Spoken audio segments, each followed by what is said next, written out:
있습니다. 유다 왕 우시야와 요담과 아하스와 히스기야 시대에 아모스의 아들 이사야가 유다와 예루살렘에 관하여 본 계시라.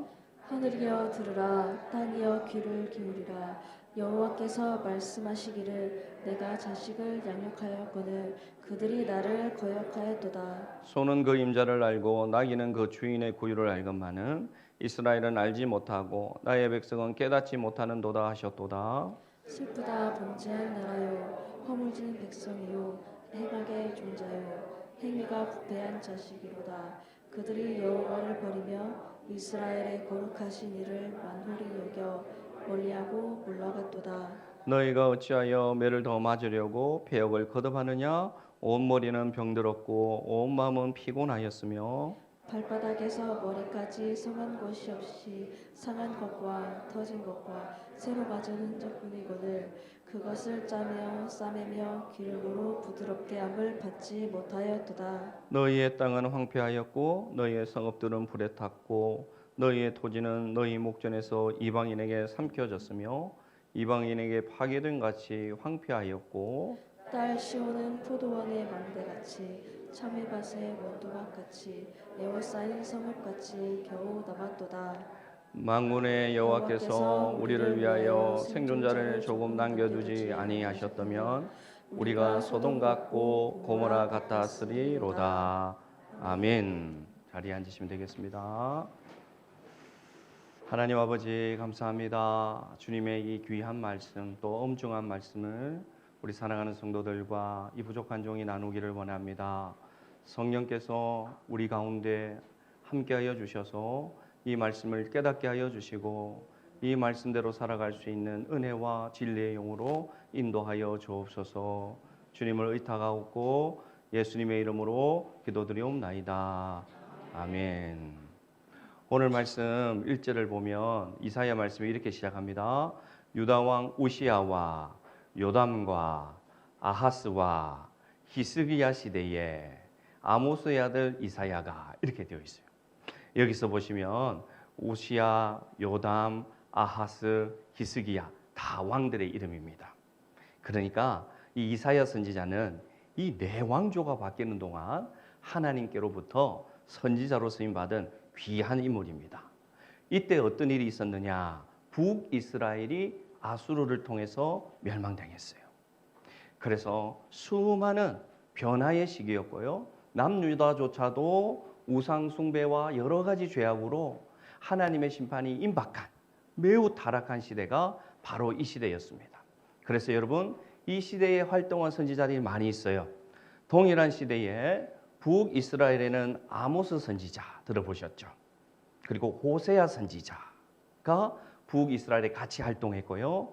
이 동일한 시대에 이사야가 활동할 때 또 미가 선지자도 함께 활동했습니다. 그래서 우리 구약의 이 선지서 중에 벌써 여러분 우리가 아는 이 인물이 4명이나 선지서에 등장하죠. 그만큼 이 시대가 매우 어두운 시대였습니다. 어떤 시대였습니까? 왕은 패역했고요. 백성은 하나님을 거부했습니다. 그래서 하나님은 계속해서 선지자들을 통해서 하나님 심판할 수밖에 없다. 돌아오라. 그렇게 말씀하셨고요. 너희가 돌아오면 내가 너희를 회복하시고 하실 것이고 너희를 다시금 살릴 것이다. 하나님 말씀하셨습니다. 그리고 이 패역한 시대에도 하나님은 이 타락한 왕들에게 뭘 말씀하시느냐? 장차 다윗의 왕조에서 메시아를 보내줄 것이다. 임마누엘 기억하시죠? 그렇게도 약속하셨고 그리고 하나님의 도성이 결국 회복될 것이고 너희들이 돌아오면 새 하늘과 새 땅을 이 세상 마지막에 허락해 줄 것이다. 쉽게 말해서 여러분 이사야서는 몇 장까지 되어 있습니까? 1장부터 66장까지 되어 있어요. 여러분 우리는 알고 있습니다. 3, 9, 27 여러분 초등학교 잘 나왔습니다. 3, 9, 27 구약은 39권 신약은 27권 그래서 3, 9, 27은 더하면 66 그래서 이사야서도 여러분 놀랍게도 39장에는 구약에 우리가 생각하는 하나님의 메시지와 동일하고요. 그 다음에 40장부터 66장은 신약에 메시아가 등장하듯이 이사야서도 새로운 메시아와 새하늘과 새 땅을 소개하는 말씀이 후반전에 연결되어 있습니다. 그래서 성경학자들은요, 이 이사야서가 성경의 축소판이다, 그렇게까지도 보는 귀한 말씀이고, 우리 예수님도 그렇고 우리 예수님의 제자들도 그렇고요, 사도 바울도 그렇고요, 시편과 함께 이 이사야서의 말씀을 수없이 많이 인용해서 우리 예수님을 소개하고 복음을 전하는 그런 말씀, 귀한 선지서가 어떤 말씀이다? 이사야서다. 그래서 우리는 이 이사야서를 이제 묵상하며 나아가고 있습니다. 그런데 오늘 이 이사야의 첫 주인데요, 1장을 통해서 우리가 오늘 만나볼 하나님이 있습니다. 어떤 하나님을 오늘 우리는 만나봐야 되느냐? 좀 마음이 무겁습니다. 그러나 우리는 성경이 우리에게 가르쳐 주시는 하나님을 만나야 될 줄로 믿습니다. 4절을 가보겠습니다. 4절을 보시면 오늘 우리가 어떤 하나님을 만나야 되는지 이사야서가 말씀합니다. 자, 4절 말씀 같이 읽겠습니다. 시작. 슬프다 범죄한 나라요, 허물진 백성이요, 행악의 종자요, 행위가 부패한 자식이로다. 그들이 여호와를 버리며 이스라엘의 거룩하신 이를 만홀히 여겨 멀리하고 물러갔도다. 이렇게 되어 있습니다. 여러분, 오늘 이 슬프다는 누구의 말일까요? 물론 이사야의 말이 될 수도 있습니다. 그러나 저는 이 슬프다라는 말은 하나님이 이사야를 통해서 우리에게 하시는 말씀이라고 믿습니다. 그래서 오늘 우리가 만나볼 하나님은 어떤 하나님이냐? 울고 계시는 하나님, 슬픈 하나님입니다. 왜 우리 하나님이 이렇게 슬플까요? 오늘 행위가 부패한 자식 때문이에요. 그래서 2절을 가보면 우리 하나님이 오늘 왜 울고 계신지를 알 수 있습니다. 자, 2절에 가보니까 하나님이 얼마나 원통하시냐면 이렇게 말씀하십니다. 하늘이여 들으라, 땅이여 나에게 귀를 기울여 봐라. 그러면서 우리 주님 하나님께서 말씀하시기를, 내가 자식을 정말 애지중지하고 키웠거늘 그들이 나를 떠나갔다. 그들이 나에게 등을 돌렸다. 여러분, 우리 하나님의 마음이 느껴지십니까? 오늘 우리 하나님은 이 이스라엘 백성, 그렇게 사랑하고 그렇게 귀하게 키운 이 자식, 이 이스라엘 백성이 하나님께로부터 등을 돌려서 오늘 하나님은 원통하고 아프신 거예요. 그래서 하나님 마음이 너무나 슬픈 가운데 있습니다.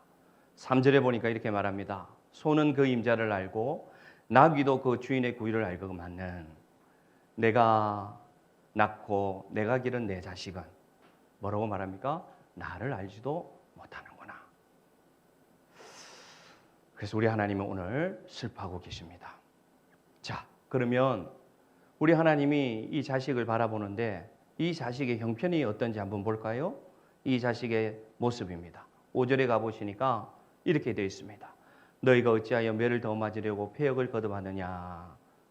온 머리는 병들었고 온 마음은 피곤하구나. 이렇게 말하고 있습니다. 세 번역을 보면 이렇게 되어 있습니다. 너의 머리는 병들었고 너의 온 마음은 골병이 들었구나. 이렇게 하나님이 단식하고 있어요. 머리가 병들었다는 것은 어떤 상태입니까?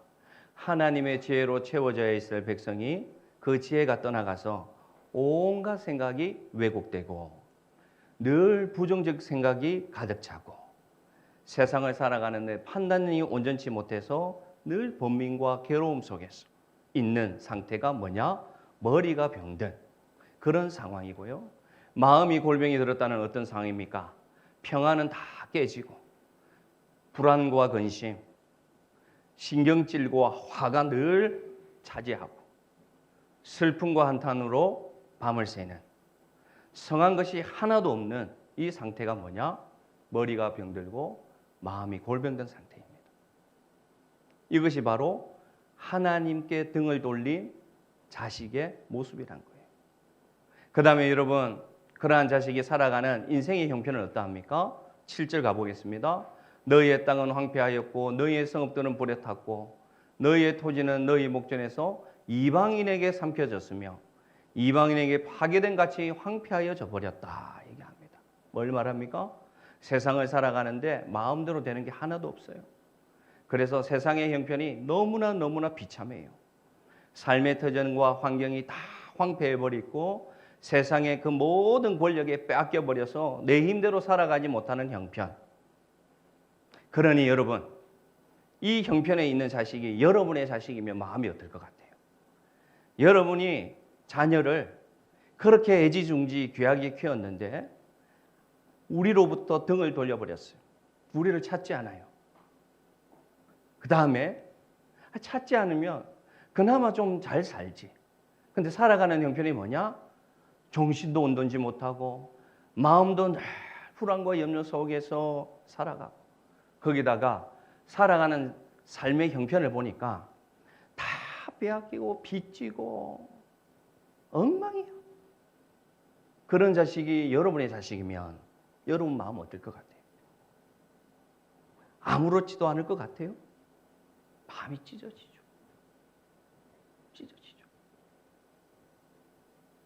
그래서 하나님은 오늘 말씀하십니다. 슬프다.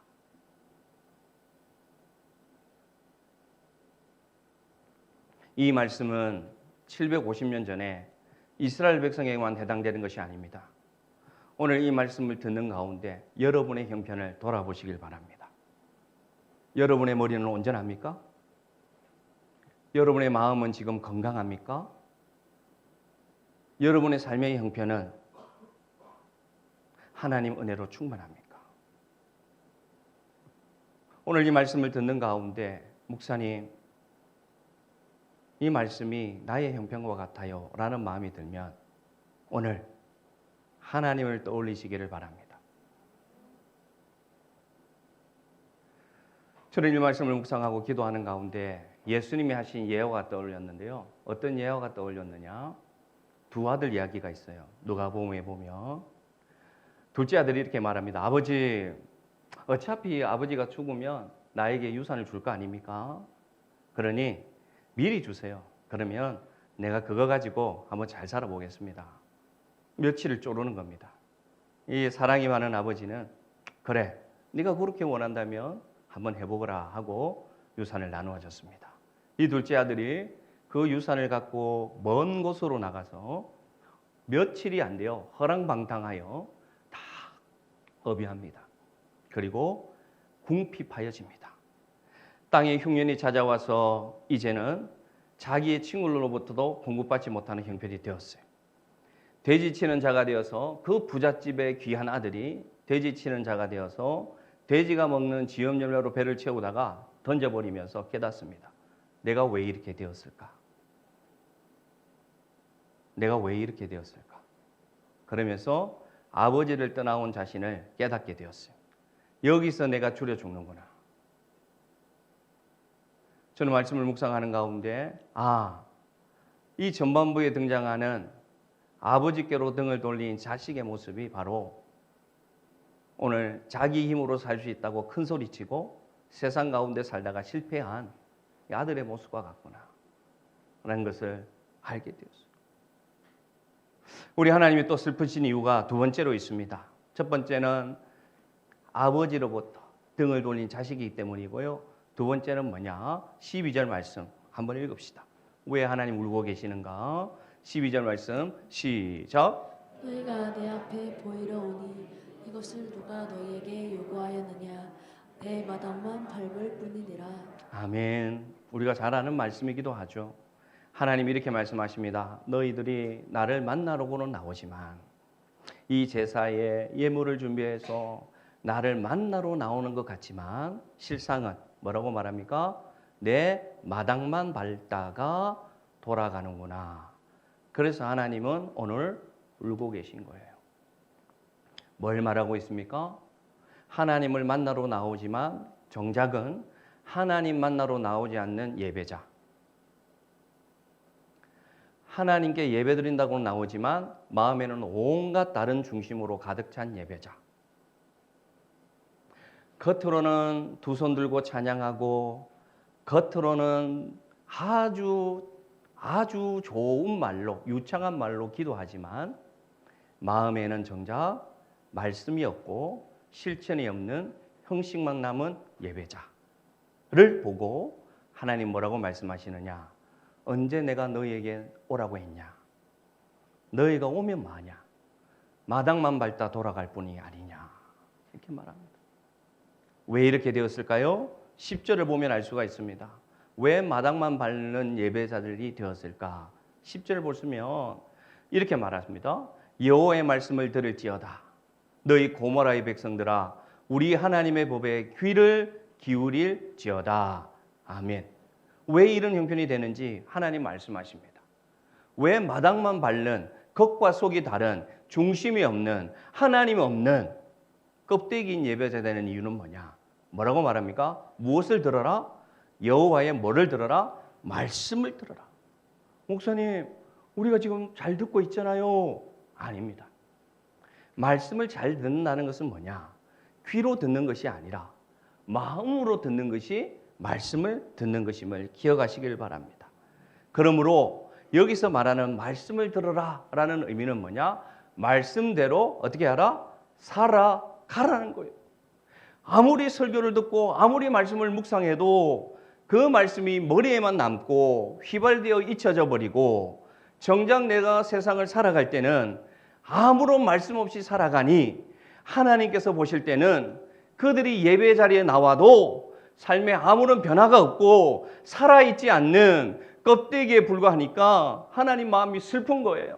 그래서 하나님이 울면서 얘기하는 거예요. 너희가 왔지만 내 마당만 밟고 돌아가는 것을 언제까지 할 것이냐? 하나님께서 오늘 탄식하고 있습니다. 하나님의 말씀을 듣고 말씀대로 살기를 몸부림치는 저와 여러분이 될 때 하나님의 눈물이 멈춰질 줄로 믿습니다. 11절에 가보니까 이렇게 말합니다. 너희가 열심히 있다고 많은 재물, 그 많은 재물들을 동물의 제사를 드리기 위해서 들고 오지만 하나님께 말씀하십니다. 그게 내게 무엇이 유익하냐? 그게 내게 필요하겠느냐? 말씀하십니다. 왜 그렇습니까? 하나님은 온 땅에 창조주시고 온 만물의 주인 되시니까 우리가 드리는 예물 필요 없어요. 이거 없어도 하나님은 이미 만족하신 분이에요. 그런데 이들이 재물은 가지고 오는데 뭡니까? 하나님께 드리고자 하는 마음 없이 드리는 거예요. 하나님 중심 없이 드리는 거예요. 왜 이렇게 드립니까? 사람을 보는 거예요. 사람이 중심이 되고 인정받는 것이 나에게 유익이 되고 내가 칭찬받고 내가 이렇게 하면 내가 거룩한 것 같고 내가 이렇게 드리면 복을 많이 받을 거라고 생각하고 드리니까 하나님께서 뭐라고 말씀하시느냐? 그 재물 필요 없다. 그렇게 섬기는 거 필요 없다. 네가 칭찬받고 영광받고 네가 높임받기 위하여 섬긴다면 필요 없다라고 하나님 말씀하십니다. 그거 없어도 나는 이미 완전한 하나님이다 라고 얘기하고 있습니다. 그러면서 13절에 말씀하십니다. 다시 가져오지 마라. 치워라. 헛된 재물을 다시 가져오지 말라. 네가 드리는 그 분향은 내가 가증하고 토가 나오고 너희들이 모여서 정작은 예배 드린다고 하면서 마음으로 악을 행하는 너희들의 이중적인 모습을 보니까 내가 미쳐버릴 것 같다. 이게 오늘 하나님이 이 시대에도 동일하게 하시는 말씀임을 저는 믿습니다. 그래서 14절에 하나님 말씀하십니다. 내가 너무 피곤하다. 내가 더 이상 너희들을 바라보는 것이 너무 지친다. 너무 지친다. 그래서 하나님은 오늘 울고 계신 것입니다. 우리가 예배 전에 이 찬양을 부르죠. 내 마음의 한 자리, 가장 귀한 그 자리. 주오셔서 앉으소서. 주님만 나의 보배. 이게 여러분 예배자의 고백이 되어야 될 줄로 믿습니다. 저와 여러분의 고백이 이 찬양을 들을 때 부끄러움이 없기를 원합니다. 하나님은 내 삶의 중심에 계십니다. 하나님은 내 삶의 보배가 되어 주십니다. 라는 고백이 여러분 부끄러움이 없는 고백이 될 때 하나님의 눈물이 그쳐질 줄로 믿습니다. 또 하나 하나님 슬프신 이유가 또 등장해요. 15절에 가보겠습니다. 15절 말씀 읽겠습니다. 시작. 너희가 내 눈을 너희가 많이 많이 기도할지라도 내가 듣지 아니하리니 이는 너희의 손에 피가 가득함이라. 아멘. 하나님이 슬프신 세 번째 이유입니다. 첫 번째는 하나님께 등을 돌린 백성들 때문이고요. 자녀고. 두 번째는 마등만 밟는 자녀 때문이었고요. 세 번째는 뭐냐? 열심히 기도는 해요. 두 손 들고 간절하게 기도는 해요. 그런데 그의 마음에, 그의 삶에 뭐가 있다? 그의 손에 뭐가 있다? 피가 묻혀져 있어요. 이게 어떤 의미일까요? 너희가 하나님 앞에 간절히 기도는 하는데 나는 차라리 내 눈을 가리고 싶다. 그리고 내 길을 닫고 싶다. 왜냐? 너희가 간절하게 기도하는데 정작 너희의 삶에는 피가 있구나. 피는 뭘 말하느냐? 살인하는 것을 말해요. 피는 뭐냐? 찌르는 것을 말해요. 피는 누군가에게 눈물 나게 하는 행동을 하는 것을 뭐다? 손에 피를 묻힌다. 그렇게 얘기해요. 그래서 여러분 요한 1서 3장 15절 가보면 정확하게 알 수 있습니다. 제가 읽어드리겠습니다. 그 형제를 미워하는 자마다 뭐하는 자다? 살인하는 자니 살인하는 자마다 영생이 그 속에 없는 것이다. 하나님이 우는 세 번째 이유는 뭐냐? 기도는 유창해요. 기도는 간절해. 그런데 정작 삶에서 말과 행동으로 형제를 미워하고 찔러요. 그러놓고는 두 손 들고 기도해요. 그러니까 하나님 어떻게 하시느냐? 차라리 나는 내 눈을 가리고 내 길을 막고 너를 안 보고 싶다. 여러분, 사람을 판단하고 그러다 보면 어떻게 되느냐? 정죄하게 되어 있습니다. 정죄하면 그 다음 단계로 어디로 가느냐? 험담하게 되어 있습니다. 그러면 어떻게 되느냐? 우리는 어느새 미워하고 있습니다. 그러면 내 눈에는 깨끗한 손 같아도 내 마음은 아무렇지 않은 것 같아도 어떻게 되느냐? 내 손에 피를 묻히는 자가 될 수 있다는 것입니다. 그래서 요한일서 3장 15절에 말씀하십니다. 살인한다는 것은 칼로 찔러 죽이는 것만 살인이 아니라 예수님의 피값으로 산 그 형제를 미워하는 마음을 품으면 그것이 죽이는 것이다. 말씀하고 있습니다. 여러분, 이 판단하고 정죄하고 미워하는 자는 하나님이 없는 자가 하는 행동이에요. 왜냐? 로마서 1장 28절에 보면 하나님은 하나님을 상실한 자들의 모습을 말할 때 이렇게 된다고 말씀하고 있습니다. 그러므로 우리가 여러분 하나님의 눈물 나게 하고 하나님을 슬프게 하는 이유가 이것도 이유가 됨을 기억하시기를 바랍니다. 내 삶에 미움이 가득하고 내 삶에 용서와 사랑이 없다면 나는 지금 아무리 기도해도 응답이 내 삶에 하나님의 역사가 내 삶에 나타나지 않는다는 것을 반드시 여러분 기억하시기를 바랍니다. 아무리 기도해도 하나님 듣지 않습니다. 그리고 만약에 그러한 삶이 계속된다면 점검해 봐야 됩니다. 나는 과연 구원받은 하나님의 자녀가 맞는가? 나는 과연 내 안에 영생의 소망이 있는 자가 맞는가? 라고 점검해 봐야 돼요. 사랑하는 성도 여러분, 저와 여러분이 하나님의 눈물을 멈추게 하는 자가 되기를 원합니다. 그래서 우리 안에 사랑이 회복되기를 원합니다. 우리가 더 이상 찌르거나 정죄하거나 판단하는 입술이 아니라 그들을 이해하고 용서해주고, 그렇게 안 된다면 따라합시다. 침묵. 차라리 말 안 하면 됩니다. 그게 훨씬 낫습니다. 그래서 우리가 그러한 사랑으로 오늘 이 하나님 말씀하시는 눈물을 멈추게 하는 저와 여러분의 삶이 되기를 간절히 바랍니다. 이 모습이 어떤 모습이냐? 마당만 밟을 뿐이고 무수한 재물을 들고 열심히 섬겨도 하나님 받지 않는 섬김. 열심히 기도는 하지만 미움만 가득 차서 하나님 듣지 않는 기도를 드리는 자의 모습이 뭐냐? 아까 누가복음 예에 등장하는 아들 중에 누구의 모습이냐? 첫째 아들의 모습이에요. 여러분, 우리는 첫째 아들은 탕자가 아니라고 생각합니다. 그러나 제가 한 설교를 기억하실 겁니다. 돌아가는 방법. 그 설교를 들어보면 진짜 탕자, 숨겨진 탕자는 누구냐? 둘째 아들이 아니라 누구였습니까? 첫째 아들이었어요. 목사님, 첫째 아들이 왜 탕자예요? 말한다면 설명해 드리겠습니다. 첫째 아들은 떠나가지 않았습니다. 아버지를. 아버지 집에서 열심히 수고하고 농사짓고 충성했습니다. 단 그의 마음에는 아버지 사랑하는 마음이 하나도 없었어요. 그래서 여러분, 차라리 떠나가서 죄짓고 방탕하다가 아버지 귀한 걸 알고 돌아오는 아들이 진짜 귀한 아들이고요. 정말 무섭고 두려운 것은 뭐냐?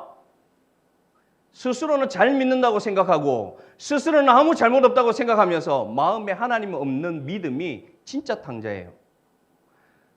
일을 하다가 밤에 돌아옵니다. 늘 초상집 같은 그 집이 잔치 소리가 나요. 직감적으로 아들이 깨달았어요. 첫째 아들이. 그래서 물어봅니다. 야, 무슨 일이야? 종이 말합니다. 형님의 주인의 둘째 아들이 죽은 줄 알았는데 돌아왔어. 아버지가 송아지를 잡고 금가락지를 띄우고 잔치하는 소리입니다.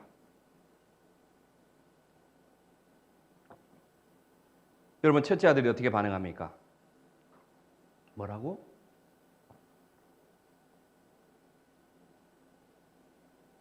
아버지를 향하여 가던 첫째 아들이 길을 멈추고 화를 냅니다. 분노를 쏟아냅니다. 죽었던 동생이 돌아온 건 중요하지 않아요. 그리고 뭐라고 얘기하느냐? 나는 단 한 번도 우리 친구 초청해서 염소 한 마리 아버지가 안 잡아주더니 뭐라고 말하느냐? 그 허랑방탕하고 그 아버지 유산을 다 까먹은 저 저주받아 마땅한 동생에게는 뭘 잡았다? 송아지를 잡았다고?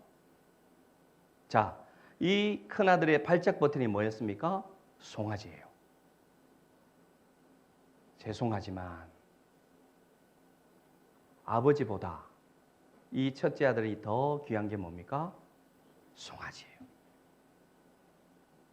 우리는 아무렇지도 않을까요? 우리는 언제 발작합니까? 우리는 언제 화가 납니까? 우리는 비교하지 않습니까? 왜 저 사람만 칭찬받지? 왜 저 사람이 인정받지? 저 사람 수고한 것도 없는데 왜 저 사람이 높임받지? 나는 뭐야? 여러분, 발작 버튼 눌러지지 않아요? 그건 뭐냐? 하나님이 중요한 게 아닌 거예요. 하나님의 사랑이 나의 동기가 아닌 거예요. 그래서 내가 조금 손해만 받아도 발작합니다. 내 생각과 조금만 다른 교회의 결정이 나도 발작합니다. 내 기분과 조금 다른 기분을 느끼게끔 누가 찌르면 발작합니다. 그건 뭐냐? 첫째 아들의 모습이죠. 하나님이 없으니까 하나님을 믿는다고는 하지만 한 번도 주일 예배도 빠지지 않고 늘 성김의 자리에, 늘 봉사의 자리에 내가 있기는 있지만 거기 있는 목적이 하나님이 주신 은혜에 감사해서 내가 무엇을 드릴까로 있는 것이 아니라 내가 인정받고 내가 높아지고 내가 편안해지고 내 마음이 자유하고 내가 즐거워야 교회가 은혜로운 교회가 되고 그런 설교가 은혜로운 설교가 되고 그런 성도들과만 어울리고 싶다면 여러분, 그것이 바로 하나님을 떠나진 않았지만 정작 탕자의 모습임을 저와 여러분이 깨달아야 된다는 것입니다. 오늘 말씀을 엄중하게 받아들이시길 바랍니다. 여러분, 우린 착각합니다. 하나님이 나를 사랑하셔. 하나님은 언제나 나를 무너진 나를 일으켜 세워주셔. 맞아요. 틀린 말은 아니에요. 그러나 여러분, 우리가 이런 모습으로 살고 있다면 하나님, 그런 하나님 아니에요. 하나님은 울고 있습니다. 더 이상 우리를 주목하고 싶지 않으신 거예요. 치워버려.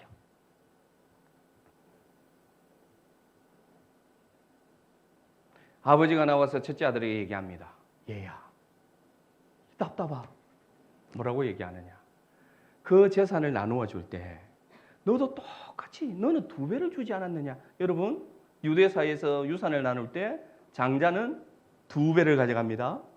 그래서 여러분 15장 8절에 보면 둘째 아들에게만 유산 줬다고 생각하는데 성경 잘못 읽는 거예요. 두 아들에게 각각 나누어졌다고 되어 있어요. 자, 뭘 말합니까? 이미 자기는 몇 배를 받았어요. 자기 동생보다 2배를 받았어요. 그리고 자기 재산은 더 늘어나고 있어요. 왜냐? 이미 지금 자기는 떠나지 않고 농사 짓고 양을 키우고 있으니까 동생은 다 잃어가 빈털터리 껍데기밖에 없고 자기는 2배 받은 것이 더 불어났지만 자기 마음에 용심만 더 가득해져서 뭐라고 하느냐? 아버지 나 안 들어갈래. 그러니까 아버지가 말합니다. 너는 항상 나와 함께 있으며 눈에 보이는 다 모든 것이 다 네가 아니니 답답하. 근데 그 송아지 한 마리에 발작하냐? 이 음성이 저와 여러분에게 들려지는 말씀이 되기를 원합니다. 그러면서 아버지가 이렇게 말합니다. 아들아, 네 동생은 죽다 살아왔잖아.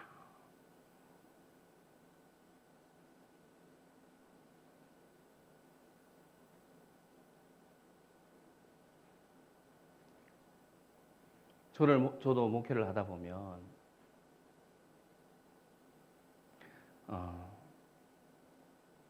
그 귀한 모습 그리고 어려운 형편에 살아가는 그 모습 그런 안타까운 모습을 보고 제가 기도하고 그렇게 해야 되는데 저도 목회를 하다 보면 잘 섬기는 사람 열심히 하는 사람만 보일 때가 있어요. 그건 하나님의 시선이 아님을 묵상하면서 깨닫게 되었어요. 죽다가 살아왔잖아. 어렵게 세상 살다가 주일날 왔잖아. 그러면 사랑으로 품어주고 격려하고 세워주는 게 당연한 거 아니니? 이런 하나님의 음성이 저와 여러분에게 들려지기를 간절히 바랍니다. 그래서 하나님은 이렇게 울고 계시다가요 눈물을 닦습니다. 펑펑 우시고 아파하신 뒤에 여러분 우리 부모 마음 어떠세요?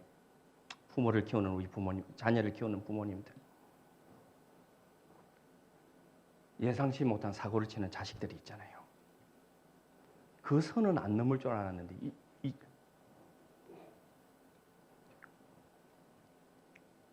이 놈이 그 선을 넘을 때 마음이 어때요? 물론 여러분의 자식들은 다 말을 잘 듣는 자식이라서 경험이 없을 수도 있지만 어때요? 무너지죠. 무너집니다. 어느 부모가 여러분 내 마음이 무너졌다고 너 나가 죽어 하는 부모 있어요? 없어요? 진짜 열받으면 겉으로 말을 그렇게 할 수 있지만 그렇게 말하는 부모가 있을 수 있지만 마음은 어때요? 어떤 마음이에요? 내가 어떻게 해야 다시 쟤를 살려줄 수 있을까? 내가 어떻게 하면 쟤를 다시금 웃게 할 수 있을까?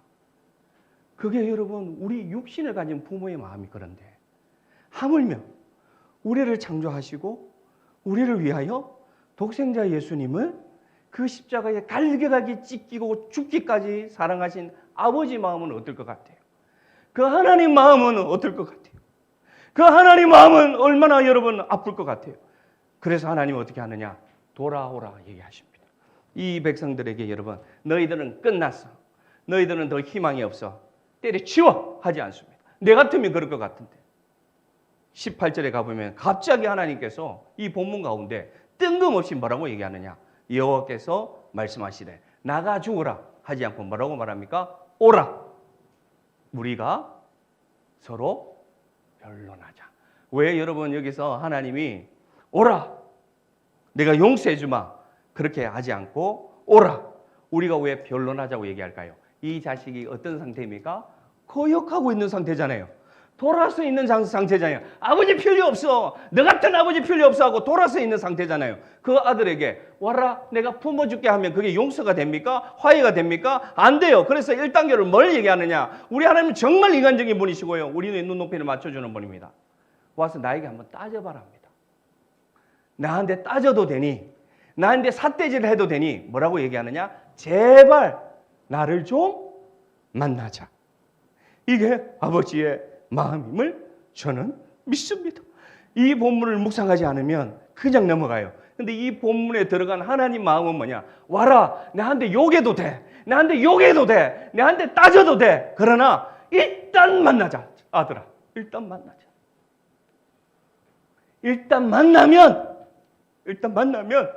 내가 너를 이해시킬 것이고 네가 나를 다시 이해할 것이고 그 어린 품에 너를 안고 입 맞추고 사랑했던 회복이 일어나지 않겠니? 그래서 하나님이 오늘 말씀하십니다. 돌아오라, 우리가 여호와께 돌아가자. 하나님께서 찢으셨으나 돌아오게 하실 것이요, 지셨으나 다시 우리를 회복시켜 주실 것이다. 여러분, 이 음성이 우리에게 들려지시기를 원합니다. 우리가 하나님을 눈물 나게 할 수 있어요. 오늘 이 말씀을 듣는 가운데 맞습니다, 하나님, 나는 등을 돌렸고요. 맞습니다, 지금도 마당만 밟는 그런 껍데기 신앙이고요. 손을 들고 기도는 하지만 솔직히 내 마음에는 죄악과 미움이 가득했습니다 라는 마음이 찔림이 있대도 여러분, 오늘 이 말씀 듣고 그냥 나가지 마시고 오늘 이 말씀 18절을 말씀에 새기시기를 바랍니다. 마음에 새기시기를 바랍니다. 돌아가면 하나님이 찢으셨으나 낫게 하실 줄로 믿습니다. 치셨으나 사메어 주시고 하나님이 꽁꽁 사메어 주시고 다시 살아보자, 다시 일어서 보자고 말씀하시는 하나님을 기억하시고 오늘 말씀을 듣고 엄중하게 좀 받아들이시기를 간절히 바랍니다. 잊혀지지 마시고 말씀이 찔린다면 여러분의 제약된 습관을 벗어버리는 결단이 일어나기를 주의 이름으로 축원합니다. 이 이사야 말씀이 6년 뒤에 다시 돌아올 건데요. 왜냐? 매일 성경은 6년 단위로 돌아가니까. 6년 뒤에 제가 설교를 할지 안 할지는 모르겠지만 하나님이 이 목회를 하게 하시면, 천국에 안 데려가시면 이 설교 다시 할 수도 있어요.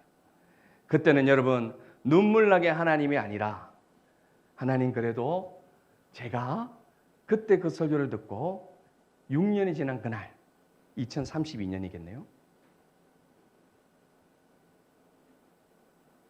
하나님을 조금이라도 웃어해 주기는 믿음으로 성장됨을 감사합니다 라고 이 말씀을 듣는 저와 여러분 되기를 원합니다. 왜 우리는 돌아갈 수 있느냐? 여러분에게는 기회가 있습니다. 이사야 1장 8절에 보십시오. 다 망한 것 같고 다 무너진 것 같지만 말합니다. 겨우 뭐가 남아도다. 뭘 말합니까? 아까 그러한 모든 형편이 되었어요. 그럼에도 불구하고 뭘 말하느냐? 하나님은 거두어 가지 않았습니다. 뭘 남겨주셨습니까? 돌아올 수 있는 힘은 남겨주셨음을 기억하시기를 바랍니다. 돌아올 수 있는 시간은 남겨주셨음을 기억하시길 바랍니다. 돌아올 수 있는 기회는 남겨주셨음을 기억하시길 바랍니다. 그래서 하나님 말씀하십니다. 8절 9절에 뭐라고 말하느냐? 그래, 돌아와라. 겨우 남았지만 돌아와라. 그리하면 너희를 다시금 내가 살게 할 수 있는 능력이 나에게 있다. 이렇게 얘기하고 있습니다. 왜 여러분 돌아가는 게 중요하느냐? 그때 여러분 누가복음 설교에도 제가 결론 부분에 말씀했습니다. 아버지는 능력이 있어서 떠나간 탕자를 심부름꾼 시켜서 돈을 주고 데려올 수 있는 능력이 아버지에게는 있어요. 있습니까? 없을까요? 있습니다. 재산이 많은 아버지예요. 능력이 있어요. 종도 많아요. 그래서 조금만 사람을 쓰면 지금 둘째 아들이 어디서 어떻게 고생하는지 다 알 수 있고요. 조금만 돈을 쓰면 그 아들 데려올 수 있는데 아버지 어떻게 합니까? 문 밖에 나가서 하염없이 기다립니다. 이유를 설명해 드렸죠. 왜 그렇게 무능한 아버지가 되어서 기다리실까요? 자기 힘으로 깨닫고 돌아오지 않으면 또 나가기 때문이에요. 자기가 깨닫고 스스로 돌이키지 않으면 또 죄짓기 때문이에요. 그래서 하나님은 보고 계신 거예요. 서서 울면서 언제쯤 저 자식이 나에게 돌아오나 기다리시는 이유가 여기에 있는 거예요. 자, 오늘은 말씀하십니다. 뭐라고 말씀하시느냐? 이사야 1장 16절 보시기 바랍니다. 하나님이 이렇게 말씀하십니다. 내가 너희를 깨끗하게 해줄게. 너희들은 가만히 있어. 말하고 말하지 않습니다. 왜냐? 그러면 더 많은 죄를 지을 거니까. 학습이 되었어. 아, 이렇게 해도 하나님 나에게 복 주시네. 아, 이렇게 해도 내 삶에 아무런 문제가 없네? 그럼 더 타락할 거니까. 그래서 하나님 뭐라고 합니까? 같이 읽읍시다. 너희는, 시작. 너희는 스스로 씻으며 스스로 깨끗하게 하며 내 목전에서 너희 악한 행실을 버리고 행악을 그치고 아멘. 뭐라고 단어가 들어가 있습니까? 스스로 씻어야 한다고 말하고 있습니다. 뭘 말하느냐? 내가 자원하는 심령으로 감동에 의해서 내가 실천해야 내가 다시 그 더러움을 안 얻는 거예요. 다시 죄를 짓지 않는 거예요. 그래서 하나님은 오늘 우리에게 뭘 말하느냐? 이스라엘 백성에게 우리에게 뭘 말하느냐? 이 말씀을 듣고 깨달았으면 하나님 나는 못해요.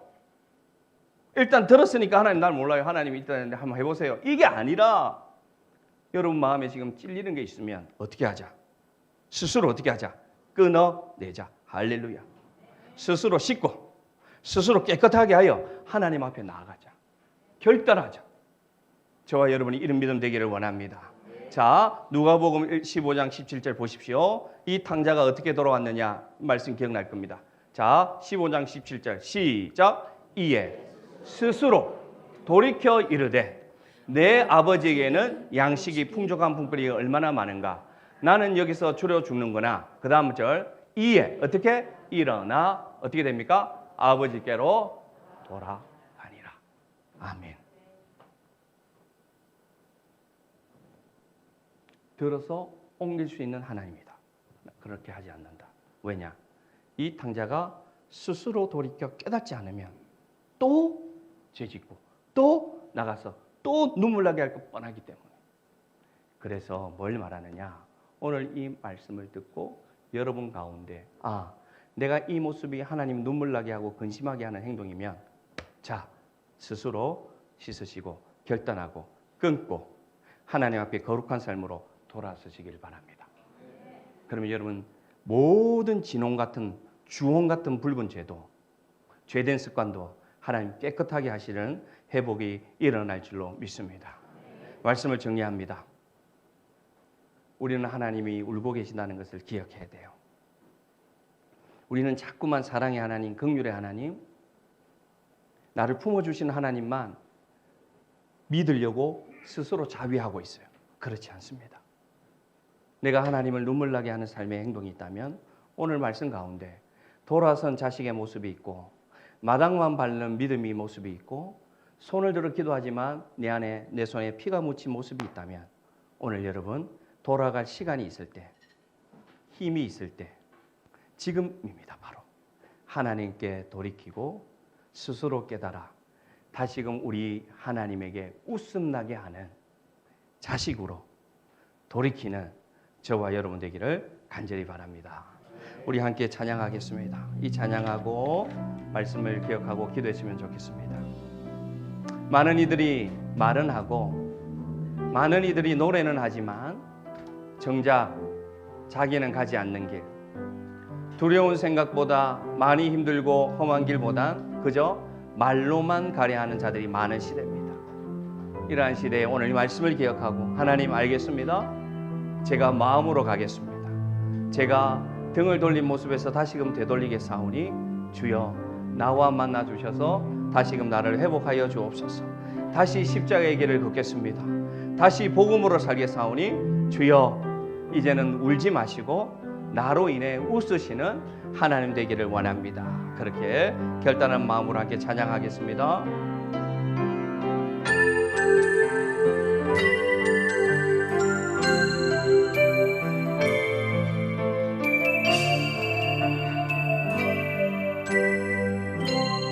많은 이들 말하고 많은 이들 말하고 많은 이들 노래는 하지만 정작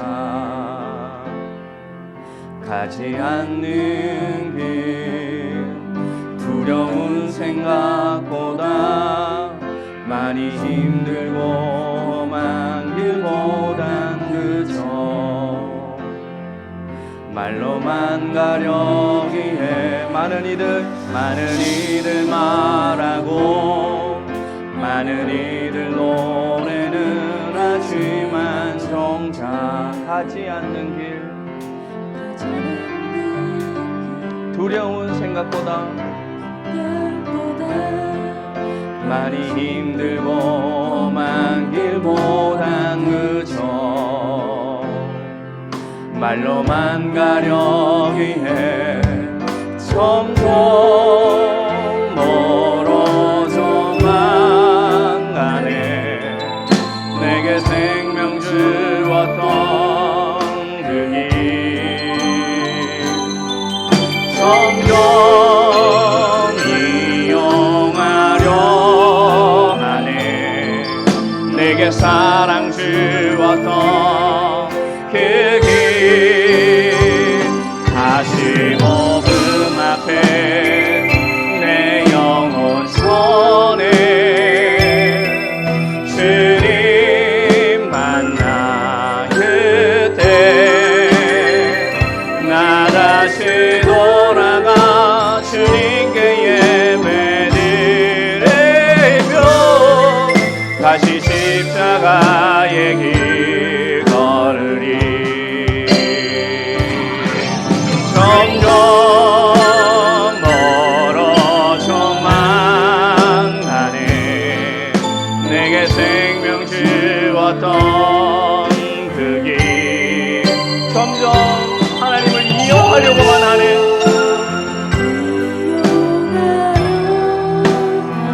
내게 사랑을 주었지만 우리 다시 십자가의 복음 앞에 우리의 마음을 오픈하고 내어가기를 원합니다. 주님 만난 그때 나 다시 돌아가 주님께 예배드리며 다시 십자가의 길 걸으리. 다시 복음 앞에 내 영혼 손에 내 영혼 손에 주님 만난 그때 나 다시 돌아가 주님께 예배드리며 다시 십자가의 길 걸으리. 이 시간 우리 기도하겠습니다. 여러분, 하나님과 가까워지고 있습니까? 멀어지고 있습니까? 여러분, 우리가 하나님께 드리는 게 기쁩니까? 섬기는 게 즐겁습니까? 아니면 부담되고 안 하고 싶고 멀어지고 싶습니까? 등을 돌렸기 때문이에요. 그러면 하지 마십시오. 마당만 밟을 뿐입니다. 간절히 기도하는데 삶에서 그 예수의 향기가 나고 사랑이 실천됩니까? 아니면 여전히 내 성질대로 내 성격대로 그렇게 살아가고 계십니까? 그 기도 듣지 않습니다. 방법 하나밖에 없어요. 그건 뭐냐? 예수님의 사랑이 다시금 나에게 부어져야 됩니다. 그리고 여러분, 결단해야 돼요. 세상에서 죄짓고 세상에서 마음대로 살고 믿지 않는 사람과 똑같이 살면서 하나님의 사랑을 구하지 마십시오. 그것만큼 가식적인 게 어디 있습니까? 구별돼야 됩니다. 아멘 하시기 바랍니다. 아멘 하시기 바랍니다. 끊어내시기 바랍니다. 죄를 끊어내고 죄악된 습관을 끊어내고 스스로 돌이켜 돌아와야 오늘 하나님 말씀하십니다. 다시 너를 고쳐주겠다. 다시 낫게 해주겠다. 왜 그렇게 해야 됩니까? 하나님 울고 계시지 않습니까? 하나님의 눈물을 흘리게 하는 자가 아니기를 간절히 원합니다. 오늘 이 시간 큰 소리 기도 안 해도 돼요. 근데 여러분, 우리 진심으로 기도합시다. 하나님 나를 바라보는 얼굴이 어떤지 보여주세요. 하나님 지금 어떤 모습으로 나를 바라보고 계신지 보여주세요. 그래서 많이 울고 계시다면 하나님, 내가 뭘 잘못했습니까? 뭘 아프게 했습니까? 하나님, 내가 어떻게 해야지 하나님 눈물이 그쳐지겠습니까? 물어보시는, 그래서 돌이키는, 그래서 하나님 주시는 감동이 있으면 실천하는 저와 여러분 되기를 원합니다. 아멘.